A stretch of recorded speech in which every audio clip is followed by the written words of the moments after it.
নমস্কার, পিপলস রিপোর্টারে আপনাদের স্বাগত। সিপিআইএম এর বাংলা বাঁচাও যাত্রা হোক অথবা রাজ্যে ৩২,০০০ প্রাথমিক শিক্ষকদের চাকরি প্রসঙ্গে কলকাতা হাইকোর্টের রায় সহ একাধিক ইস্যু পেছনে ফেলে বৃহস্পতিবার থেকে রাজ্য রাজনীতি সরগরম তাকে নিয়ে। সমস্ত মিডিয়ার শিরোনামে এই মুহূর্তে তিনি। গত কয়েকদিন ধরেই আলোচনার মধ্যে থাকলেও বৃহস্পতিবার থেকে তিনি উঠে এসেছেন শিরোনামে।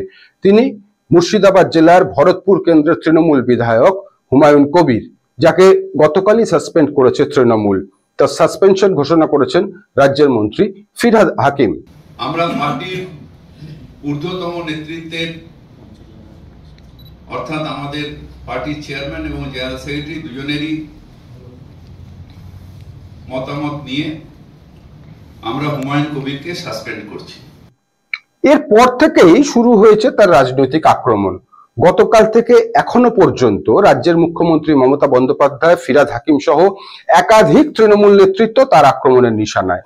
বারবার বিদ্রোহ, দলীয় নেতৃত্বের বিরুদ্ধে বিস্ফোরক অভিযোগ, বহিষ্কার, দলবদল, বিতর্ক এবং একাধিক অভিযোগ। রাজনৈতিক জীবনে এই সবকিছু নিয়েই হুমায়ুন কবির। আর গতকাল তার সাসপেনশনের পরে অধীর রঞ্জন চৌধুরী তো সাংবাদিক সম্মেলন করে জানিয়ে দিয়েছেন, গত লোকসভা নির্বাচনে তাকে হারানোর জন্য এই হুমায়ুন কবিরকে ব্যবহার করেছিল তৃণমূল। আমি শুধু একটা কথা বলতে চাই, এই হুমায়ুন কবিরকে মমতা ব্যানার্জি নির্বাচনের সময় ব্যবহার করেছিল আমাকে হারানোর জন্য, সারা মুর্শিদাবাদ জানে। আর স্বয়ং হুমায়ুন কবির বহিষ্কারের সিদ্ধান্ত জানার পর মুখ্যমন্ত্রী মমতা বন্দ্যোপাধ্যায়কে উদ্দেশ্য করে জানিয়েছেন, এই ক্ষমতা কদিন থাকে আমি বেঁচে থাকলে দেখব। মুসলিমদের বোকা বানাচ্ছে তৃণমূল, মুসলমানদের ভোট নিয়ে ক্ষমতায় আসছে অথচ মুসলমান জনপ্রতিনিধিদের কোনো গুরুত্ব নেই। উনি আরএসএস এর হয়ে কাজ করছেন। এরকম আরএসএস মার্কা মুখ্যমন্ত্রীর চেয়ে ডাইরেক্ট বিজেপির কেউ মুখ্যমন্ত্রী হলে আমি ওয়েলকাম জানাবো। দেশের শত্রু কে? এই পশ্চিমবাংলার মুসলমানদের শত্রু কে? মুসলমানদের ভোট নিয়ে তিনবার মুখ্যমন্ত্রী হয়ে মুসলমানদের জন্য কি করেছে বলবেন? আগামী দিনে টের পাই দেবো মুখ্যমন্ত্রী কি করে হয় 2026 সালে, সেদিন প্রমাণ করে। তবে মুখ্যমন্ত্রীকে প্রাক্তন মুখ্যমন্ত্রী করে দেবো। তবে হুমায়ুন কবির যাই বলুন না কেন, তার যে 14 বা 15 বছরের রাজনৈতিক জীবন আমাদের সামনে আছে, সেটা যদি আমরা দেখি তাহলে কিন্তু একটা জিনিস দেখা যাবে যে ক্ষমতার বৃত্তের কাছাকাছি তিনি সবসময় থেকেছেন, ক্ষমতার বৃত্তের মধ্যে থাকতে চেয়েছেন। আর যখনই রাজনৈতিক কারণে বা অন্য কোনো কারণে তাকে ক্ষমতার বৃত্ত থেকে সরে যেতে হয়েছে, তখনই কিন্তু তিনি বিদ্রোহ করেছেন, তখনই তিনি মুখ খুলেছেন, তখনই তার বিরুদ্ধে একাধিক অভিযোগ উঠেছে।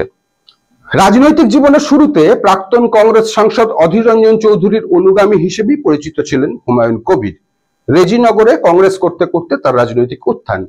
একসময় জেলা পরিষদ সদস্য হুমায়ুন কবির 2011 সালে কংগ্রেস তৃণমূল জোটের প্রার্থী হিসেবে রেজিনগর কেন্দ্র থেকে কংগ্রেস বিধায়ক নির্বাচিত হন। সেই নির্বাচনে 8,761 ভোটে তিনি আরএসপি প্রার্থী সিরাজুল ইসলাম মন্ডলকে পরাজিত করেন। যদিও এর কিছুদিনের মধ্যেই কংগ্রেসের সঙ্গে সম্পর্ক ছিন্ন করেন তিনি। কংগ্রেস তৃণমূলের জোট ভেঙে যাওয়ার পরে কংগ্রেস হাইকমান্ডের নির্দেশে সাবিনা ইয়াসমিন, আবু হেনা, মানস ভূঁইয়া, তিনি তখন কংগ্রেসে ছিলেন, আবু নাসের খান চৌধুরীর মতো নেতারা মন্ত্রিসভা থেকে পদত্যাগ করেন। কিন্তু প্রাণী সম্পদ দপ্তরের প্রতিমন্ত্রী হুমায়ুন পদত্যাগ করেননি। কংগ্রেস এর পরেই তাকে সাসপেন্ড করে। 2012 সালের 20 নভেম্বর বিধায়ক পদে ইস্তফা দিয়ে তৃণমূলে যোগ দেন এক সময় অধীর রঞ্জন চৌধুরীর ঘনিষ্ঠ বলে পরিচিত হুমায়ুন। যদিও 2013 সালে রেজিনগর কেন্দ্রের উপনির্বাচনে তিনি তৃতীয় স্থানে শেষ করেন এবং ওই কেন্দ্র থেকে জয়লাভ করেন কংগ্রেস প্রার্থী রবিউল আলম। মন্ত্রিত্ব চলে যায় তার। এরপর 2015 সালের ফেব্রুয়ারি মাসে তৃণমূল বহিষ্কার করে হুমায়ুনকে। দলের বিরুদ্ধে একের পর এক বিস্ফোরক অভিযোগ করতে শুরু করেছিলেন তিনি। তার নিশানা থেকে বাদ যাননি মুখ্যমন্ত্রী মমতা বন্দ্যোপাধ্যায়। এমনকি অভিষেক বন্দ্যোপাধ্যায় কেন দলে গুরুত্ব পাচ্ছেন তা নিয়েও তিনি প্রশ্ন তুলেছিলেন। আর তার জেরেই বহিষ্কার। সেবার তার বহিষ্কারের নির্দেশ ঘোষণা করেছিলেন পার্থ চট্টোপাধ্যায়। এরপর যার সঙ্গে মিট করুক, উনি আমার কিছু বলার নেই। আমাকে সাসপেন্ড করেছে, আপনাদের মধ্যে শুনলাম। এর আগেও 2015 সালের ফেব্রুয়ারি একইভাবে তৎকালীন পার্থ চট্টোপাধ্যায় বিনা নোটিশে আমাকে 6 বছরের জন্য শাসন। আপনি কি দল ছাড়বেন? এরপর 2016 বিধানসভা নির্বাচনে রেজিনগর কেন্দ্র থেকে নির্দল প্রার্থী হিসেবে প্রতিদ্বন্দ্বিতা করেছিলেন হুমায়ুন কবির। এবার দ্বিতীয় স্থানে উঠে এলেও জয়লাভ করতে ব্যর্থ হন হুমায়ুন কবির এবং পরাজয়ের ব্যবধান ছিল 5560 ভোট। এরপর আবার কংগ্রেসের সঙ্গে যোগাযোগ, ফের নিজের পুরনো দলে ফিরে এলেন হুমায়ুন কবির। পঞ্চায়েত নির্বাচনের ময়দানেও তাকে দেখা যায়, যদিও আবারও দলত্যাগ। 2018 সালের জুন মাসে হুমায়ুন কবির এবার চলে গেলেন সরাসরি বিজেপিতে। 2019 লোকসভা নির্বাচনে মুর্শিদাবাদ কেন্দ্র থেকে বিজেপি প্রার্থী হিসেবে প্রতিদ্বন্দ্বিতা করেন হুমায়ুন কবির। যদিও মাত্র 17% ভোট পেয়ে এবারও তৃতীয় স্থানে শেষ করেন তিনি। এরপর আবার দলত্যাগ। 2019-এর ডিসেম্বরে তিনি বিজেপির সঙ্গে সম্পর্ক ত্যাগ করে যোগ দিলেন তৃণমূলে। 2021 সালের বিধানসভা নির্বাচনে ভরতপুর বিধানসভা কেন্দ্র থেকে তৃণমূল প্রার্থী হিসেবে প্রতিদ্বন্দ্বিতা করে 43,083 ভোটে বিজেপি প্রার্থীকে তিনি পরাজিত করলেন। আর এই যে গতকালের ঘটনা, এবার আরো একবার সাসপেনশন তার বিরুদ্ধে। সম্প্রতি মুর্শিদাবাদের বেলডাঙ্গায় বাবরি মসজিদ তৈরির ঘোষণা করেছেন হুমায়ুন। মসজিদের শিলান্যাসের জন্য 6 ডিসেম্বর অর্থাৎ বাবরি মসজিদ ধ্বংসের দিনকেই তিনি বেছে নিয়েছেন। এই সমগ্র ঘটনার, এই পুরো ঘটনায় তৃণমূলের তীব্র আপত্তি ছিল, কিন্তু নিজের অবস্থানে অনড় ছিলেন হুমায়ুন। দলের লাইনের বাইরে গিয়ে লাগাতার নানা বিতর্কিত মন্তব্য এবং দল বিরোধী কাজের জেরে শেষ পর্যন্ত তাকে দল থেকে ছেঁটে ফেলার সিদ্ধান্ত নিয়েছে তৃণমূল। আর হুমায়ুন বলছেন, মুখ্যমন্ত্রী মানুষের কাছ থেকে তহবিল নিয়ে জগন্নাথ মন্দির তৈরি করেন, দুর্গাপুজোর জন্য তহবিল দেন, পুজো কমিটিগুলিকে 1,10,000 টাকা দেওয়া হয়, 1100 কোটি টাকা দামের একটা জায়গা নিউটাউন রাজারহাটে একটা মন্দির তৈরির জন্য দিয়েছেন। মুসলমানদের মসজিদ তৈরি করতে বাধা দিচ্ছে, এদিকে সরকারি টাকায় ভুরি ভুরি মন্দির তৈরি হচ্ছে। মুখ্যমন্ত্রীর সঙ্গে বিজেপির কি সম্পর্ক আছে সেটা আগামী দিনে প্রমাণ করব বাংলার মানুষকে।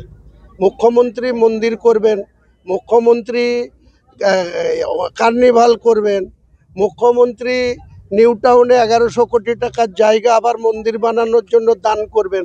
এই হচ্ছে এই মুহূর্তের পশ্চিমবঙ্গের রাজনৈতিক পরিস্থিতি, যেখানে মানুষের রুটি রুজি, কাজ, স্বাস্থ্য, শিক্ষা সমস্ত বিষয় নিয়ে হাজারো রকমের ইস্যু থাকলেও, হাজার কথা বলার থাকলেও রাজনীতি আবর্তিত হচ্ছে কিন্তু সেই মন্দির মসজিদ, হিন্দু মুসলিমকে কেন্দ্র করে। আদৌ সেটা কতটা ঠিক হচ্ছে তা ভাবার, সেই বিষয়ে ভাবনা চিন্তা করার একমাত্র অধিকার কিন্তু আপনাদেরই আছে। আপনারাই সেটা ভাবুন, নিজেদের সিদ্ধান্ত নিন, সিদ্ধান্ত জানান। আমাদের এই আজকের প্রতিবেদন কেমন লাগলো তা লিখে জানান।